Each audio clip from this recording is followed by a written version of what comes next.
Assim, se você quiser atrair gente preconceituosa para perto de você, você joga um certo estímulo que atrai esse tipo de gente, as pessoas chegam, né?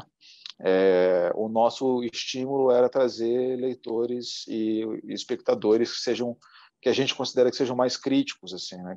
Essas pequenas comunidades, assim, elas vão ser muito mais fortalecidas num sistema um para um, assim, né? De pessoas ajudando pessoas, ao invés de pessoas ajudando empresas e tal.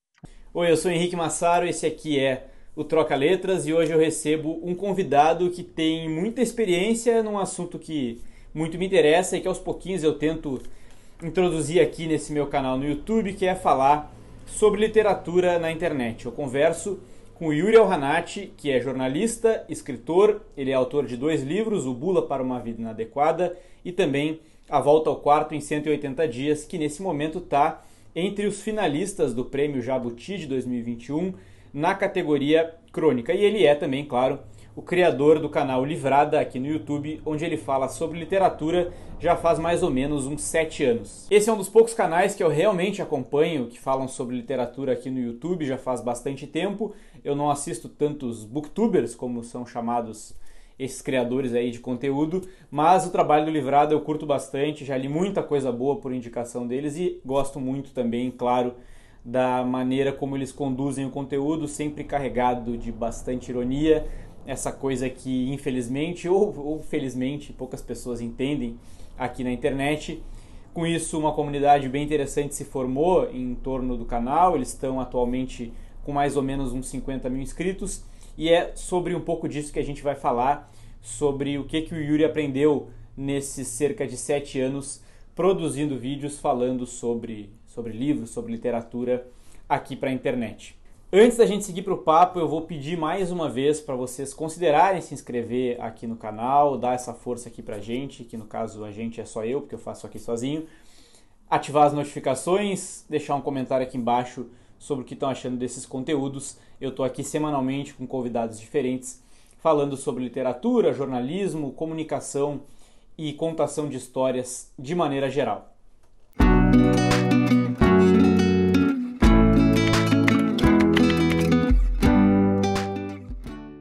Pensando antes da gente falar que é engraçado que a gente fala das gerações mais novas, eu falo dos meus primos mais novos que desde que nasceram acompanham o YouTube e tal, eu acho isso muito engraçado, mas querendo ou não, já faz uns 5 anos que eu te vejo lá toda semana, assim, falando Uhum. sobre livros, assim, então é meio estranho, assim, mesmo perto dos 30 anos, faz parte das nossas vidas, assim. E eu já vi que tu falando que não era uma coisa que tu consumia antes, assim, né, pelo menos para literatura, né, tu não imaginava que as pessoas se interessariam por ver resenhas em vídeo, era mais ou menos isso, assim, que tu pensava antes de começar o canal? Não, eu continuo não consumindo ainda, inclusive, né? Eu uso o YouTube para ver tutorial de como é que resolve problema de computador, como é que faz reparo em casa e eventualmente vejo uma besteira qualquer, assim. Mas o YouTube é uma parada que pulou assim a minha geração, né? Mas eu Aham. faço porque eu sou, né, comunicador e tal, né? Tem essa coisa de que a gente tem que alcançar o público, né? Tem que chegar até ele, tem que fazer esse gesto de aproximação. E eu faço assim por isso, né? Então assim a minha entrada no YouTube ela não tem a ver com a minha afinidade com a plataforma, ela tem mais a ver com o movimento, da onde o público estava, etc. Né? Uhum. O canal já tem o quê? Uns 6 anos, né? 7, talvez. Tem. Ele começou. O primeiro vídeo que a gente fez foi em julho de 2014, se eu não me engano. Uhum. E desde então a gente começou a fazer vídeo assim mais sério mesmo, acho que a partir do começo de 2015. 2014 a gente fez uns 5 ou 7 vídeos no ano inteiro e ainda alternava com os textos do blog. Depois, acho que a partir de 2015 começou a ficar mais frequente só o canal do YouTube mesmo, né? Aham. Cara, nesse tempo todo, assim, né, eu te acompanho desde 2016. Eu caí no teu conteúdo por causa do vídeo do Bob Dylan, foi o primeiro que apareceu pra Uhum, mim. Acho que muita gente então, pode ter chegado por esse, né? Eu acho que é talvez um dos mais verdade. vistos. Foi naquela época do Nobel, né, que tava aquela discussão toda, e aí brotou pra mim o algoritmo, me presenteou nesse sentido. É, esse tempo todo, assim, o que deu para aprender de YouTube e de falar de livro, esse assunto dito tão sério, assim, né, de uma forma mais descontraída, assim, na internet? Eu acho que quando você vai fazer essa coisa de crítica literária, vai falar de livros, né? Você está sempre trabalhando não só com o livro que você está em mãos, falando ali na hora, mas com toda a sua bagagem, né? Com tudo aquilo que você leu e consumiu até então, né? Então eu comecei a me desprender porque quando eu fazia a resenha no blog eu escrevia bastante, né? E passava assim tipo uma tarde escrevendo, garibando texto, ou às vezes não, às vezes escrevia de um fôlego só e tudo mais, mas eu não faço roteiro, né, para os vídeos. Eu só tipo aperto play e falo, né? Contando com essa apreensão que eu tive na minha carreira de leitor esses anos todos, né?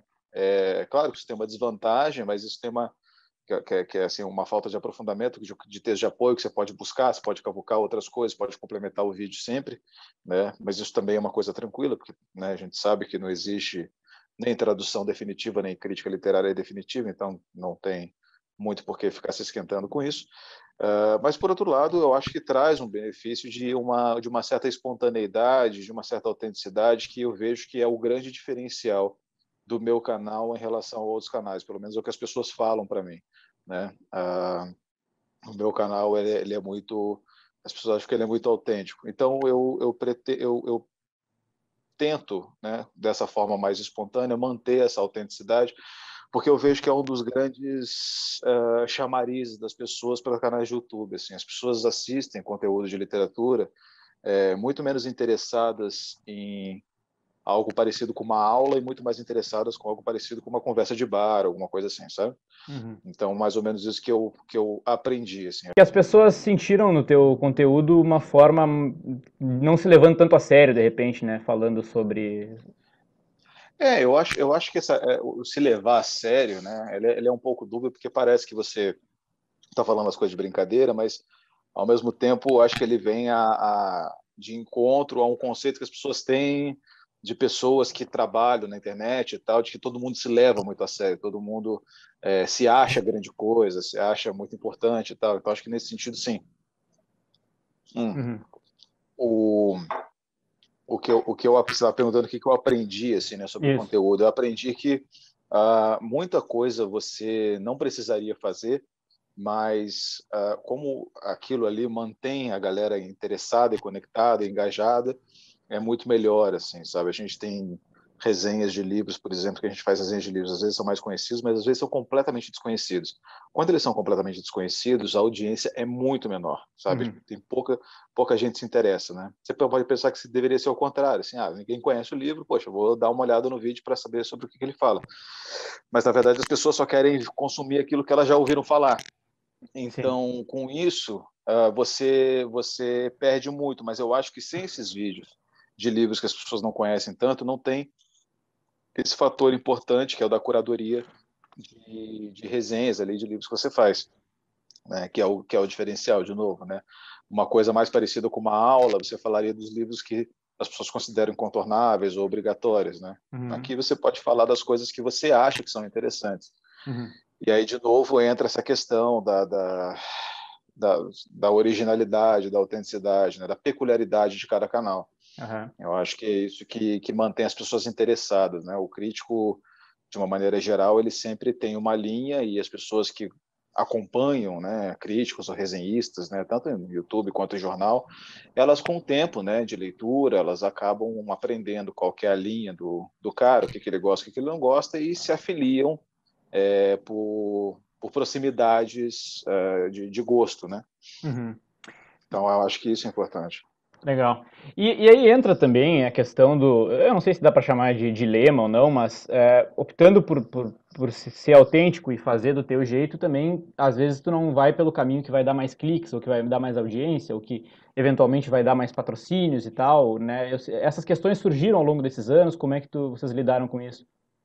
Eu acho que quando o canal começou e rolou um engajamento muito grande, inclusive outros canais recomendaram bastante a gente se viu crescendo muito rápido e percebeu que a gente estaria em direção a um caminho que talvez a gente tivesse que fazer certas concessões no nome de um projeto de canal grande, né? Enfim, de exposição maior, de abertura para marcas, esse tipo de coisa. É, eu e o Murilo, a gente é meio bicho do mato assim para esse tipo de coisa. Acho que o Murilo até bem mais do que eu, né? O Murilo é meu câmera, né? Ah, ele é completo anarquista, enfim. E a gente decidiu que não, assim, sabe? A gente tentou, ensaiou para ver como é que a gente se sentia, se a gente gostava da coisa, mas a gente viu que a gente não gostava, assim, a gente ficava se sentindo ruim com a gente mesmo e tal. Isso vem não só de uma convicção pessoal, né, que a gente tem, mas também de um problema mais sistêmico no campo da cultura, que é como é que eu vou dizer, esse constrangimento em tratar de dinheiro, em tratar de comércio, né, de cadeia do livro, enfim, Uhum. né, mercado editorial brasileiro, né, falar sobre tudo isso e falar de valores ainda é uma coisa muito desconfortável para a maior parte das pessoas que trabalham com isso. Isso não sou só eu, né? Se você for falar com escritores profissionais, desses que publicam por grandes editoras, ou falar com editores, assim, você vai ver que ninguém vai falar de dinheiro com você. Ninguém vai falar de marcas. Vão falar das distinções, das bolsas que as pessoas ganham, dos prêmios que elas recebem, das traduções que saem fora do país, mas elas não vão falar quanto que elas estão recebendo para adiantamento, para livros, esse tipo de coisa. Né? Então, assim, o campo literário, acho que de uma maneira geral, mas brasileiro principalmente, né, que é o que eu conheço mais, então posso falar com mais propriedade, é um campo que a gente ainda sente muita dificuldade de tratar de questões financeiras, né? Sim. Então a gente decidiu optar pelo nosso próprio caminho, assim, né? Uhum. E fazer as coisas que a gente acreditava, aquilo que a gente não acreditava, a gente não fazia, assim. Eu e o Murilo, a gente tem muito uma noção assim de que toda hora a gente se acha meio ridículo de estar fazendo negócio, a gente deixa de fazer as coisas, né? Uhum. E a gente agora acertou, assim, depois que o canal fechou 50 mil inscritos, assim, o número de pessoas que se inscreveram começou a diminuir drasticamente. Assim, a gente chegou no patamar mais ou menos que a gente queria, e agora a gente não faz mais tanta questão de fazer o canal crescer, sabe? A gente está bem conformado com esse público, a gente acha que é o público mais orgânico, mais engajado possível de um canal grande. Assim, acho que o máximo que a gente poderia almejar, poderia aspirar, é mais ou menos isso. Assim. Uhum. Então a gente está bem com isso. Manter essa comunidade que se formou aí em torno do conteúdo, né? Exatamente. Uhum. A gente passa muito ao largo de questões que são importantes para o campo literário brasileiro hoje, enfim, de certas pautas da literatura, de certas discussões, de certos cuidados, de certos melindres, Uhum. e a gente não trata tanto disso, e daí a consequência disso é que as pessoas que se interessam por esse tipo de coisa não chegam para ver a gente, e as pessoas que se interessam e veem a gente falando se afastam, e melhor assim, sabe, também. Aí a gente fica bem mais com a consciência tranquila desse jeito. Né? A Entendi. gente, a gente tem a internet, ela te dá essa possibilidade de você segmentar o público e formar o perfil dele mais ou menos como você gostaria, né? Uhum. Tudo é uma escolha sua e tudo é uma resposta a um estímulo que você joga. Uhum. Né? Então, assim, se você quiser atrair gente preconceituosa para perto de você, você joga um certo estímulo que atrai esse tipo de gente, as pessoas chegam. Uhum. Né? O nosso estímulo era trazer leitores e espectadores que a gente considera que sejam mais críticos, assim, né? Que sejam mais menos iludidos, menos inocentes com relação a certas, enfim, as mentirinhas que a sociedade conta todo santo dia, e queria gente que tivesse mais perto para dialogar de uma forma franca, sem concessões de temática. Né? Se a gente precisasse discutir uma coisa um pouco mais incisiva, um pouco mais delicada, a gente discutiria com a mesma franqueza que a gente discute as outras coisas. Então, isso para mim é libertador mesmo. Uhum. E, bom, tu falou um pouco disso, e a questão de, enfim, o sonho de viver de internet aí, como é que tá a campanha do Catarse. Eu cheguei a a assinar. Inclusive, ganhei o primeiro livro que foi sorteado. Eu acho que eu ganhei o Moby Dick, que tá aqui atrás, eu ganhei Que no massa. sorteio. Aí Pô, show de bola. mantive um tempo, mas daí também pandemia, tá todo mundo meio fudido. É, E quanto deu, eu segurei. Mas é um modelo que eu acredito, do público bancando, assim, né, cara? Por uma coisa que se acredita, que se gosta de se consumir e tal. Então, como é que tá esse plano aí? as pessoas elas dão essa colaboração para a gente, que eu acho uma coisa muito bonita, assim. A gente percebe o quanto o negócio é importante para algumas pessoas quando a gente vê esse retorno financeiro também. Com a diferença porque hoje, por exemplo, as pessoas pagam streaming, pagam serviços mais variados, assim, né? Antes você tinha uma conta só, sei lá, TV a cabo. Você Uhum. pagava lá uns 150 por mês e você tinha lá todos os canais e basicamente era isso. Às vezes vinha com internet, telefone fixo ao mesmo tempo. Agora acho que a galera está muito acostumada a pagar, faz serviço assim, então você paga Spotify, Netflix, Amazon Prime, HBO, Uhum. Disney, Star+, Telecine, Mubi, tudo isso junto e no final das contas dá uma conta quase como se fosse uma TV a cabo. Uhum. Mas a diferença é que assim, a galera que apoia a gente porque acredita no trabalho e sabe que colocando dinheiro aqui, ao invés de colocar, por exemplo, na Netflix, ajuda a manter o canal de pé, né? Se você deixar de assinar a Netflix não vai quebrar por causa disso, né? Não vai, mas para a gente, como a gente tem poucos assinantes, cada um é super importante, assim, e a gente gosta.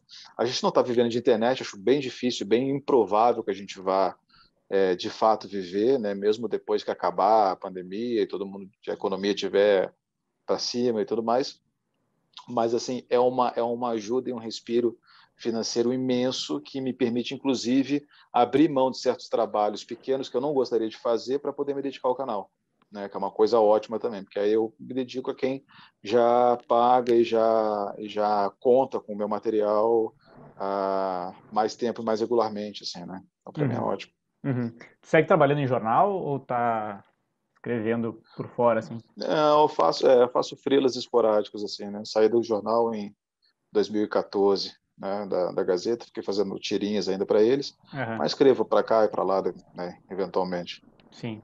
Essa questão dos streams, na época que eu assinei, eu até, não sei se tu vai lembrar, eu até mandei uma mensagem ali pelo direct do Instagram falando exatamente isso, assim, que esses, Exatamente, foi isso mesmo esses, que você falou. esses serviços a gente meio que se convencionou a assinar sem pensar, né? Ah, tá, tem que assinar porque é o que tá.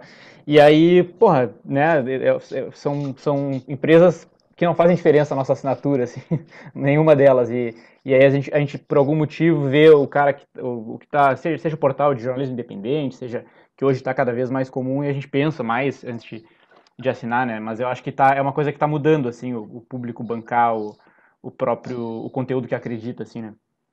Uhum, isso é verdade. Isso é uma coisa muito boa, assim, sabe? Eu acho que a gente passou de um ponto, eu acho que seja possível os meios de comunicação de massa voltarem a serem não segmentados, sabe? Eu acho que tudo agora vai ser torcida daqui para frente. Eu acho muito difícil reconciliar isso num jornal que fale bem e fale mal do governo ao mesmo tempo e as pessoas entendem aquilo como parte do serviço. Acho que isso já era, assim.